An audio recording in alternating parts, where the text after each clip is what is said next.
30 ఏళ్ల తన జీవితకాలంలో సీవైజ్ జైంట్ సింగిల్ కొటేషన్ను ప్రపంచంలోనే అతిపెద్ద నౌక, the largest ship in the world, ప్రపంచంలోనే అతిపెద్ద మానవ నిర్మిత నౌక, the largest man made ship, అత్యధిక చమురు రవాణా సామర్థ్యం కలిగిన నౌక, the ship was the largest capacity to carry oil వంటి అనేక పేర్లతో గుర్తింపు పొందింది.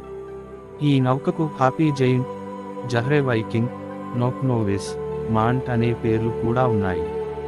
దీనిని సూపర్ ట్యాంకర్ అని కూడా పిలిచేవారు. కోట్ల లీటర్ల చమురు రవాణా సామర్థ్యం ఈ నౌకకు ఉన్నప్పటికీ దాని భారీ పరిమాణం కారణంగా చాలా పోర్టులకు అది వెళ్ళలేదు. ఈ భారీతనం వల్ల సూయిజ్ కెనాల్, పనామా కెనాల్ వంటి ముఖ్యమైన సముద్ర మార్గాల్లో ప్రయాణం సాధ్యం కాదు. ఈ భారీ నౌకపై సద్దాం హుస్సేన్ సైన్యం దాడి చేసి తగలబెట్టింది. దీంతో అది మునిగిపోయింది. అయితే సముద్రంలో మునిగిపోయిన ప్రతి నౌక కథ మాదిరిగా దీని కథ మునిగిపోయిన దగ్గరే ఆగిపోలేదు. ఏ దేశంలో తయారు చేశారు? ఈ సూపర్ ట్యాంకర్ను మొదట 1979లో జపాన్లోని ఒక్మాలో ఉన్న సుమిటోమో హెవీ ఇండస్ట్రీస్ షిప్యార్డ్లో నిర్మించారు. వివిధ వర్గాల సమాచారం ప్రకారం గ్రీకు వ్యాపారవేత్త ఈ ఓడ నిర్మాణానికి ఆర్డర్ చేశారని, అయితే అది సిద్ధమైన తర్వాత ఆయన దానిని కొనుగోలు చేయలేదని చెబుతారు. చివరికి 1981లో హాంకాంగ్కి చెందిన వ్యాపారవేత్త టింగ్ చావోయింగ్ దానిని కొనుగోలు చేశారు. ఆయన ఓరియంట్ ఓవర్సీస్ కంటైనర్ లైన్ అనే షిప్పింగ్ కంపెనీ యాజమాని. హాంకాంగ్లోని మారిటైమ్ మ్యూజియం ప్రకారం షిప్ కొనుగోలు చేసిన తర్వాత ఓడ ఇంకా భారీగా ఉండాలని కొత్త యజమాని భావించారు. దీంతో షిప్కి మరో పార్ట్ జతచేశారు. ఆ తర్వాత దాని చమురు రవాణా సామర్థ్యం 140,000 టన్నులు పెరిగింది. సూపర్ ట్యాంకర్ పొడవు 458.45 మీటర్లు. అదే అతిపెద్ద రికార్డ్.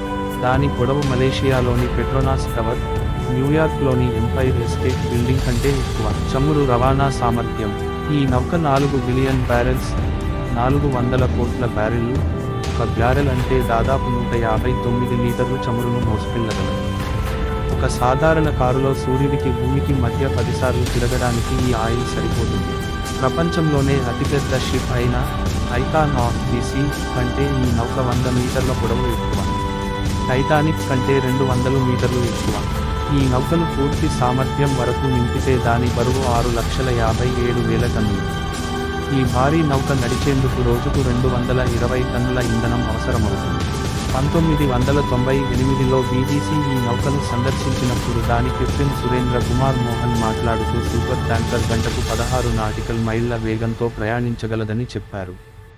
అంటే గంటలకు దాదాపు 30 కిలోమీటర్ల వేగం. ఈ భారీ నౌక ఎలా ప్రయాణించింది? కెప్టెన్ తెలిపిన వివరాల ప్రకారం ఈ నౌకను ఎక్కడైనా ఆపాలంటే దానికి 8 కిలోమీటర్ల ముందు బ్రేకులు వేయడం మొదలు పెట్టాలి. నౌక వెళ్తున్న దిశను మార్చి దాని వ్యతిరేక దిశలోకి తిప్పడం చాలా కష్టమైన పని. అందుకు దాదాపు 3 కిలోమీటర్ల ప్రాంతం అవసరమవుతుంది.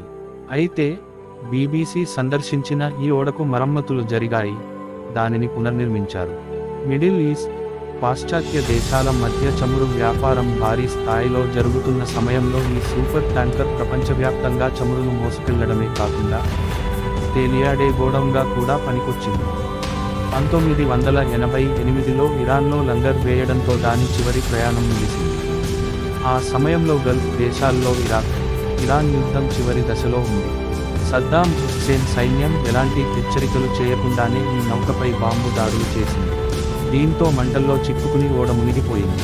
యుద్ధం ముగిసిన అనంతరం నార్వేకు చెందిన షిప్పింగ్ కంపెనీ నార్మన్ ఇంటర్నేషనల్ ఈ నౌకపై ఆసక్తి చూపింది. దాదాపు 3,700 టన్నుల ఇనుము వినియోగించి దానికి మరమ్మతులు చేసి 1991లో మళ్లీ అది తేలియాడేలా చేశారు. అయితే దాని పాత పేరు సీవైజ్ జైంట్ స్థానంలో హ్యాపీ జైంట్గా మార్చారు.